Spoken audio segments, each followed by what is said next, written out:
I use Slack with all of my clients. It's my ongoing conversation. But I do struggle with everyone's experience. Everyone jumped on Slack when the pandemic hit.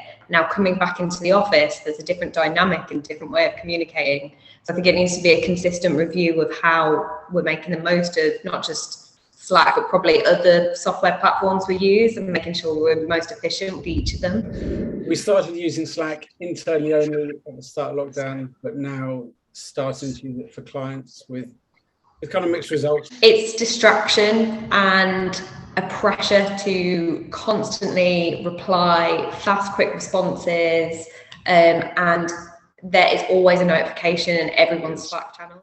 We don't do work in Slack, so our work is somewhere else, and we've got a back office system that most of our work gets done in terms of like task management and valuation feeds and all the stuff that goes on in a financial planning business, which would be very, very different to your business, but that's where all the work gets done. This is communications about the work. Collaboration with clients on specific projects is really useful. All being in one place, all the stakeholders in one place can access things, and the same internally. Actually, having if you've got really well considered channels in your Slack, then actually it can make little pockets of conversation really meaningful internally. Those are the benefits. We found when we turned it off completely, there was a slight negative reaction because emails then started to fill up much more. So it's almost, we're trying to get that balance of what is a quick instant message on Slack talking about the work, maybe that is viable for Slack channel versus what goes into an email. But actually, sometimes it comes back to what do we actually want this tool to do for us, and what business problem are we trying to solve?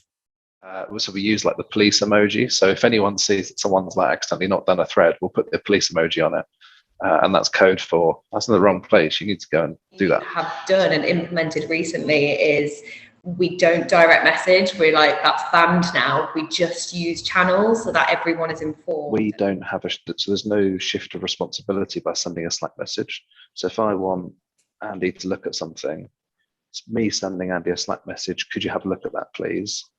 It's still my responsibility to make sure that Andy gets it looked at, rather than because the fear. I know with notifications, and I don't know if this would help, Nick, but you can change like per channel. So you can either have like a red one, which is like super urgent, scary, need to do that, or you can have it just so the text goes white if there's new things, or you can be notified only if you're actually mentioned. Being really deliberate about what we're using Slack for, and making sure that people understand that. Not assuming that everyone can. This is just nicking this from Josh. Not assuming that everyone can use it in quite the same way. That not that everyone is going to be as excited about the technology as you might be. Removing friction, so using technology smartly, so integrating with other technologies. We like Slack for the immediate, quick, sending a link to something, need to have this information. Where is that presentation before I go in, or need to add something to it, or quick, can I have 5 minutes with you? Your diary looks busy, but I do need to speak to you today at some point. Those kind of communications, or can I just have a quick update of where you're at on something, is where the most common benefits are for us.